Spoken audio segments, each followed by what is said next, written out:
السلام علیکم ورحمۃ اللہ وبرکاتہ۔ الحمدللہ، اللہ کے فضل و کرم اور کی توفیق سے آج 15 مارچ 2025 کو ہم اپنا 15 درس جو ہے وہ قدر تاخیر کے ساتھ شروع کر رہے ہیں، کیونکہ رمضان کا مہینہ ہے اور رمضان کے مہینے میں تھوڑی سی روٹینیں چینج ہو جاتی ہیں ہر قسم کی۔ تو ویسے تو ہمارا درس جو ہر 15 دن بعد ہوتا ہے، لیکن رمضان میں جیسے کہ ایک ہی درس ہم رکھتے ہیں، تو رمضان کا درس آج الحمدللہ ہمارا ہو رہا ہے۔ سورہ الاعراف کا مطالعہ ہمارا جاری ہے، آیت نمبر 72 تک ہم پڑھ چکے ہیں۔ آج انشاءاللہ آیت نمبر 73 سے ہم اپنے درس کی ابتدا کر رہے ہیں۔ پچھلے جو 2 رکوع گزرے ہیں اس کے اندر رسولوں کی جو ہے وہ خبریں بیان ہو رہی ہیں، اگلے بھی کچھ 1-2 رکوع مزید اسی طرح چلیں گے۔ ان کو انباء الرسل کہا جاتا ہے کہ پیغمبروں کی خبریں، کہ پیغمبر جو اللہ تعالیٰ نے بھیجے انہوں نے کیا پیغام اپنے قوم تک پہنچایا، اور اس پیغام کو جب اس کی قوم والوں نے جنہوں نے مانا ان کے ساتھ کیا ہوا، جنہوں نے نہیں مانا ان کے ساتھ کیا ہوا۔ اس چیز کو یعنی کہ ایک عبرت کے طور پہ ہمیں بتایا جاتا ہے، سنایا جاتا ہے، کیونکہ جس طرح سے اللہ تعالیٰ نے پہلے قوموں کی طرف پیغمبر بھیجے، اسی طریقے سے ہماری طرف بھی اللہ تعالیٰ کے پیغمبر جو ہے وہ آ چکے، اپنا پیغام پہنچا چکے ہم تک۔ اب وہی قانون اللہ تعالیٰ کا چلتا ہے، جو اللہ کے پیغام کو مانتا ہے، اس کے مطابق زندگی بسر کرتا ہے، وہ کامیاب ہو جاتا ہے، اور جو اس کے برخلاف چلتا ہے وہ ناکام ہو جاتا ہے۔ یہ اللہ تعالیٰ کا قانون ہمیشہ سے رہا ہے اور قیامت تک یہی رہنا ہے کہ اللہ کی احکام کے اندر ہماری کامیابی ہے دنیا اور آخرت کی، اور اس کے حکموں کے خلاف چلیں گے تو ناکامی ہے ہماری دنیا کی بھی اور آخرت کی بھی۔ اللہ کا نام لے کے ہم اپنے درس کا آغاز کرتے ہیں۔ اعوذ باللہ من الشیطان الرجیم، بسم اللہ الرحمن الرحیم۔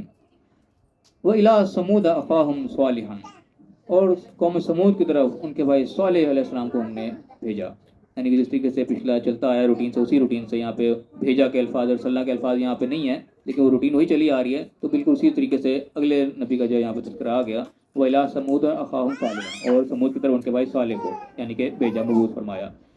پیغام وہی ہے، پیغام تمام انبیاء کا شروع سے وہی چلتا آ رہا ہے، یہی سیم ٹو سیم وہی الفاظ ریپیٹ ہو رہے ہیں۔ قولا، کہنے لگے، یا قوم اعبدوا اللہ، اے میری قوم اللہ کی عبادت کرو، اللہ کی غلامی کرو، اللہ کی بندگی اختیار کرو۔ ما لکم من الہ غیرہ، اس کے سوا تمہارا کوئی الہ نہیں ہے، کوئی معبود نہیں ہے۔ الہ کا مفہوم میں اچھی طریقے سے پتہ ہونا چاہیے۔ الہ کا مطلب معبود عبد سے نکلا ہے، یعنی کہ وہ ہستی جس کی عبادت کی جائے۔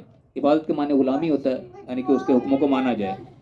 غلام کے پاس آقا کے حکم کو مان لینے کے سوا کوئی دوسری آپشن نہیں ہوتی۔ آج اصل میں ہمارے پاس اس طرح کی غلامی اب نہیں رہی دنیا میں، جو پہلے کبھی ہوا کرتی تھی۔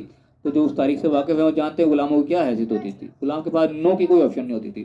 آج بھی دیکھا جائے تو ہمارے فوج وغیرہ کے جو ادارے ہیں ان میں اسی طریقے سے چلتا ہے، وہاں پہ صرف یس سر چلتا ہے، نو سر کی وہاں کوئی گنجائش نہیں ہوتی۔ جو بھی باس کہہ رہا ہے اس کو ہر صورت ماننا ہی پڑے گا۔